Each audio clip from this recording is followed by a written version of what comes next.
Moikka kaikille. Mä halusin tällaisen päivityksen tehdä tässä välissä, että miksi mä oon ollut vähän hiljainen tässä.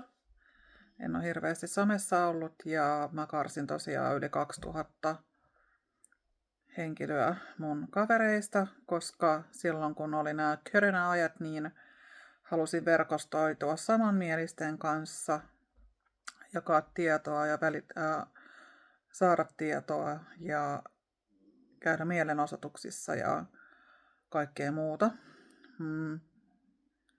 Ja sitten vuonna 2023 mulla on kaksisuuntainen mielialahäiriö tyyppi 1. Eli tyyppi 1 tarkoittaa sitä, että siinä on ne ääripäät. Voi mennä mieli sinne aivan vakavan masennuksen puolelle tai sitten manian puolelle, mitä mulle on käynyt nyt monta kertaa. Varsinkin sinne vakavan masennuksen puolelle, että on ollut tuossa olisiko ollut 2007-2009 siinä välissä pari vuotta vakavasti masentunut niin vakavasti, etten olisi halunnut edes elää. En nähnyt enää värejä ja halusin vaan jäädä auton alle, mutta rohkeus ei olisi riittänyt tehdä itselle mitään. Mä vaan toivoin, että mä pääsen pois. Ja tästä ei välttämättä edes moni tiedä, että mä olin niin huonossa kunnossa. Ja mä olin aika yksin myös siinä tilassa. Mä suljin kaikki ihmiset mun elämästä silloin ulkopuolelle, koska mä en halunnut, että ne näkee mut niin huonossa kunnossa. Ja se, että mä söin lääkkeet niin paljon, että mä sain vaan nukuttua. Mä oikeastaan nukuin, söin mitä söin, lihoin mitä lihoin, lääkkeitä söin ja mä näin 2 vuotta myös painajaisia lähes joka yö, niinku piru tää painajaisia ja lähes joka yö vielä, että se raiskattiin. Ja siitä selvisin voittajana. Elämä hymyilee. Ja olin myös niin huonossa kunnossa, että mä en välittänyt maksaa laskuja tuon taivaallista. Vuokran maksoin ja sitten maksoin sähkön ja puhelimen, että pysy katto pään päällä. Ja energeettisesti siinä asunnossa, kun mä henkistyin ja vähän valaistuin, niin siinä oli huonot energiat, tosi huonot energiat. Itse asiassa koko osa siellä alueella Espoossa on huonot energiat. Mä oon kuullut jälkeenpäin, että Espoon Lahdenrannassa on niin negatiiviset energiat, että mä en tiedä, että onko se paikka kirottu vai. Saattaa kuulostaa joidenkin mielestä oudolta höpötyksiltä, että nyt kun mä oon vielä sekaisin, että mä kuuluisin vielä varmaan osastolle vielä, että mua se ei saisi sieltä pois päästäkään enää. Mutta tää ei ole mun suusta kuultua. Mä luulin, että se johtui siitä, että edellinen asukas oli tehnyt siihen asuntoon itsemurhaa ja se oli jäänyt välitilaa ja se niin kuin häiritsi mua, mutta se ei johtunutkaan pelkästään siitä. Mutta ei mennä niin syvälle vielä tässä lähetyksessä. Ja oli siis sitä ennenkin pahoja masennuksia, mutta tosiaan mä annoin silloin tuon Lahdenrannan aikana, niin mä annoin mennä kaikki muut laskut, vaikka 5 euron laskutkin annoin mennä perintään, koska mä en välittänyt maksaa mistään mitään. Mulla ei ollut tukihenkilöä. Tukihenkilöitä oikeasti pitäisi olla tällaisessa tilanteessa oleville. Sen takia, että laskut edes tulisi maksetuksi, eikä menisi luottotiedot. Sen takia, että kun sä et jaksa tehdä mitään asian eteen. Siinä vaiheessa jotkut, kun mä kävin psykiatrian poliklinikalla, niin oli sitä mieltä, että ota itseäsi niskasta kiinni ja mene ulos. Että kyllä se raitisilma ja kävely ja luonnossa käveleminen ja happihyppely auttaa. Mutta mulla menee se masennus niin vakavaksi, että mulla ei tulisi mieleenkään edes lähteä ulos. Mulla ei tulisi mieleenkään, että mä jaksaisin ottaa askeleita päästäkseni ovesta ulos, muuta kuin käymään ostamassa niin ruokaa. Jotain mössöpaskaa, herkkuja, että vaan niin kuin lihoa. kun ei välitä mitään, mitä suuhunsa tunkee. Ei yhtään mitään välitä. Niin, että niin kun, mä tiedän, että tarkoitatte hyvää sillä, että laita itseäsi liikkeelle, potki itseäsi, ota itseäsi niskasta kiinni, mene luontoon, mene haukkaa raitisti ilmaa, mutta joskus nuo sanat voi mennä niin syvälle, että ne vaan satuttaa ja tekee pahempaa jälkeä, vaikka sillä tarkoitettaisiin niin kuin pääsääntöisesti hyvää, mutta se ei aina vaan mene niin. Joskus tarvitsisi vaan kuuntelijaa tai ymmärtävää henkilöä, mutta se on vaikea ymmärtää, jos ei ole itse käynyt läpi näitä asioita. Mutta voi yrittää ymmärtää ja kuunnella. Niin. Eli vuonna 2023, mä yritän saada tähän lyhyemmän versioon, vähän alustan sitä, mitä mä teen sitten jossain vaiheessa pidemmän version mun kanavalle ja mitä mä oon kokenut.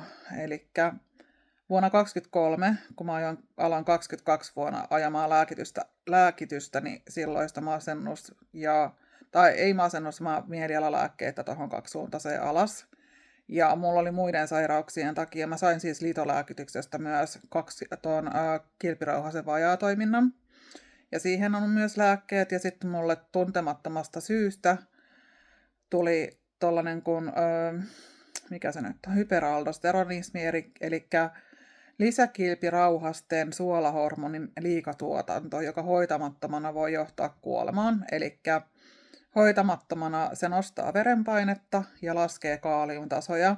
Ja se löydettiin mulle niin, että mua lääkittiin monta vuotta korkea verenpaine diagnoosilla, joka on mun suvussa perinnöllistä ja vahvasti isän ja äidin puolelta. Äidin melkein ja kaikki sisarukset ja isänkin kaikki niin on vahvasti, että siellä on suvussa. Ja sitten on myös serkuilla ja näin päin pois, mutta ei mennä siihen. Mutta siis se löydettiin se hyperaldosteronismi niin kun mulla alkoi sydän muljahtele öisin. Ja mä luulin, että mä oikeasti kuolen siihen, että mun sydän pysähtyy, koska mä heräsin siihen, mä haukon henkeä. Ja se johtuikin siitä, että mun kaaliumtasot oli alle 3 ja se on hyvin vaarallista. Jos ne laskee liikaa, niin voi tulla sydänkohtaus. Se löydettiin onneksi. Ja sitten alettiin lääkitsemään sitä. Ensin kaaliumtasot piti saada tasoittumaan ja mä otin parhaimmillani 8 grammaa kaaliumia päivässä. Eli 8 1 gramman tablettia. Ja ne oli kalliita. Ja sillä hetkellä kaikkien muiden sairauksien lääkityksen kanssa mulla meni 23 tablettia päivässä lääkkeitä, mihin kuuluu nämä kaaliumit. 23. Ja mä olin, että mä oon tämän ikäinen 23 ja tämä ei voi niin kuin jatkuu näin, tämä mun kehon myrkyttäminen sisäpuolelta ja mitä kaikkea siitä voi seurata. Mutta sitten mä olin vaan, niin kuin, että jos mä en syö noita, enkä noita, niin sit, jotka on mun elämää ylläpitäviä, niin sit mä voin kuolla. Sitten mä oon niinku, että niinku, mitä mä teen. Mä oon kaaliumit tasattu, ja sitten siihen löydettiin, tai sitten siihen hyperaldosteronismin hoitoon on yksi täsmälääke, sellainen kuin spironolaktone, ja sitten vielä siihen lisäksi pitää yleensä kylkeen laittaa ne verenpainelääkkeet, kun se ei yksinään välttämättä auta. Ja mä olin Tampereella viime vuonna tutkimuksissa, tuosta lisämunuaisista otettiin jotkut koepalat, niin että jos se olisi ollut toisessa, nyt toinen olisi tähystys leikattu, mutta kun se oli molemmissa, niin mun mielestä on jännä, ettei siitä syytä muka tiedetä, että mikä sen aiheuttaa, koska mä en voi tehdä siitä mitään muuta kuin hoitaa lääkityksellä. Ja kun siellä käy Tampereella tutkimuksessa, mikä on ainut paikka, missä Suomessa tehdään sitä, niin miten se menikään? 10 ihmistä viikossa tutkimuksessa tästä samasta asiasta. Ja mun mielestä on aika yllättävää, ettei tiedetä mukamas, että mikä sen aiheuttaa. Tai sitä ei vaan sanota sanoa, koska jos sen saisikin sit ruokavalilta tai jollain muulla tavoin kuin lääkityksellä kuntoon, koska lääkkeet, ne jotka tietää, niin tietää, mitä mä tarkoitan tällä, että lääkkeet. Ja sitten psykoosi, menin siihen, koska silloin kun mä totesin, että 23 lääkettä, mä oon tän ikäinen, mä en halua jatkaa tällä lääkelinjalla, niin aloin vähentää mielialalääkkeistä. Pikkuhiljaa ajoin ajamaan niitä alas, koska mä ajattelin, että näitäkin on liikaa. Meni Deprakineen 2000 milligrammaa ja sitten meni Ketiminoriin 775 milliä. Niin olin sellainen, että mä haluan voida paremmin mielellisesti, kehollisesti, fyysisesti. Ja mä aloin ajaa niitä alas omapäisesti, en siis mitään lääkäreitä siinä, mikä se oli se sana, siis en kertonut heille mitään suunnitelmista, niin koska mä tiesin mitä ne vastaan. Et saa, et pysty, et voi, et pysty elämään ilman lääkkeitä, sun on syötävä niitä koko lopun elämää, paskat mä en tuu syömään. Sitten kun mä oon tarpeeksi hyvässä kunnossa ja mulla on tarpeeksi hyvä tukiverkosto, niin ne lähtee. Ne on nyt onneksi aika minimissä. Mutta se tosiaan se lääkkeiden alasajo vuonna 2022 loppu 2023 elokuussa siihen, kun mut löydettiin tiedottamassa tilassa psykoosissa kotonani. Ja onneksi koira oli kunnossa ja onneksi mä tokenin siitä. Mutta mä en mene siihenkään syvällisemmin tai siis niin kuin sillain, en mene siihen niin, että mä kerron siitä vielä lisää myöhemmässä vaiheessa mun kanavalla, joka tulee vielä vaihtuu se nimi, todennäköisesti mun oman nimen, niin se psykoosi, muhun ei saatu millään muulla lailla tolkkua enää kuin sähköllä. Mä en syönyt lääkkeitä, mä en syönyt ruokaa. Mä olin katatonisessa tilassa siellä osan aikaa. Mä en muista siitä oloajasta yhtään mitään. Tiedottomassa tilassa kun olin. Sitten mulle tuli jostain lääkkeestä, mikä laitettiin suonen sisäisesti, niin mulle tuli joku tällainen virtsatieumpi tai jotain, että mut katetroitiin. Ja sitten mulle annettiin jotain antibiootteja siinä suonen sisäisesti ja sitten mulle annettiin sähköhoitoa, koska se oli viimeinen keino, mikä auttoi mut kuntoon. Mä en muista, että oliko niitä 6 tai 7 kertaa, kun mulle annettiin sitä sähköhoitoa. Ja sitten mut siirrettiin niin sanotusti sinne tavalliselle osastolle Jorvissa kuin P2, ja siellä oli sitten muita muunlaisia, mutta mä en muista siitä mitään muuta kuin, että se oli ilmasta, ja meidät pidettiin niin kuin lääkitysten avuilla zombeina. Sinä vuonna siellä oli aktiviteettia ollut edellisenä vuosina, mutta juuri sinä vuonna 2023 oli kaikki aktiviteetti ajettu alas, eli lopetettu. Ihmiset, jotka menee sinne parantuakseen ja toimintakyvyn takaisin saamiseksi, niin heillä on minkäänlaista opastusta siihen. Heillä on minkäänlaista tukea siellä osastolla. Että me toimittiin omatoimisesti. Meidän piti keksiä aikaa, miten me kulutetaan aikaa siellä. Saatiin lääkkeet, ruoka tuli niin kuin aina tietyn väliajoin, mutta palapelejä rakennanko, pelaanko pasianssia, otanko salakuvia toisista. Muulta otettiin viime sairaalajakson aikana tai osastojakson aikana salakuvia. Ja sain tietää sen, kun se nainen lähetti mulle siitä musta otetun salakuvan. Ja se 3,5 viikkoa niin mut kotiutettiin. Ja se oli hämmästyttävän nopea toipuminen, lääkärit sanoivat.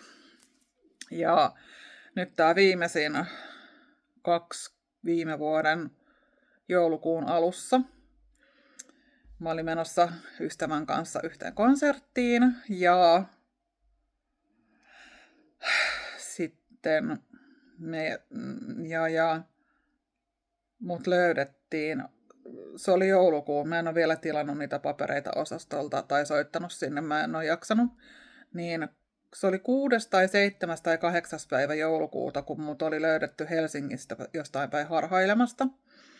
Aivan sekavassa tilassa. Mä en siis ollut lopettanut lääkkeitä. Kukaan ei tiedä, mistä se johtuu. Tai no siis mulla on omat teoriani siihen, mistä mä puhun kanssa myöhemmissä lähetyksissä. Omalla tuolla kanavalla. No tämänkin mä varmaan kyllä laitan sinne. Niin onneksi löydettiin. Onneksi mulla ei ollut tehty mitään, mutta olisi voitu vaikka hakata tai raiskata tai jotain muuta vastaavaa. Onneksi ei. Onneksi olin suojeluksessa sen verran. Mutta vietiin ensin väärinkäsitysten vuoksi, onko se Peijas, se Helsingissä, Peijakseen, ennen kuin saatiin tietoon, että mä oon espoolainen ja mut siirrettiin Peijaksesta ambulanssilla tonne Jorviin. Tälläkin kertaa mulle annettiin sähköhoitoa, koska se oli heidän mielestään ainut keino, mikä niin kuin tehoa muhun, että mut saadaan tolkkuihini. Sitä sain 4 kertaa, mutta mut pidettiin lääkkeinä Zampina siellä osastolla, niin kuin muutamat muutkin. Aamulääkkeet, päivälääkkeet, iltalääkkeet, yölääkkeet ja tarvittaessa lisälääkkeet rauhoittavina. Mä en muista niitä määriä, mutta sen mä muistan, että mä olin koko aika poissa pelistä. Ja yhden ääniviestinkin oli laittanut lääketokkurassa, kun oli saanut rauhoittavia. Niin ei aktiviteetti, että pidetään nämä poissa pelistä, lääkitään niitä niin paljon, että ne on poissa pelistä, että niistä ei ole taakkaa meille. Hienoa. Tämä meidän hyvinvointivaltio toimii näin hienosti, että ne ajattelee meidän etua joka paikassa. Eikö se ole hienoa? Ja sitten sieltä sai kyllä lähteä niin kuin suunnilleen päivittäin, jos oli siinä kunnossa, niin sai luvan lääkäreitä lähteä. Oho, nyt pitää lähetys lopettaa. Jatketaan.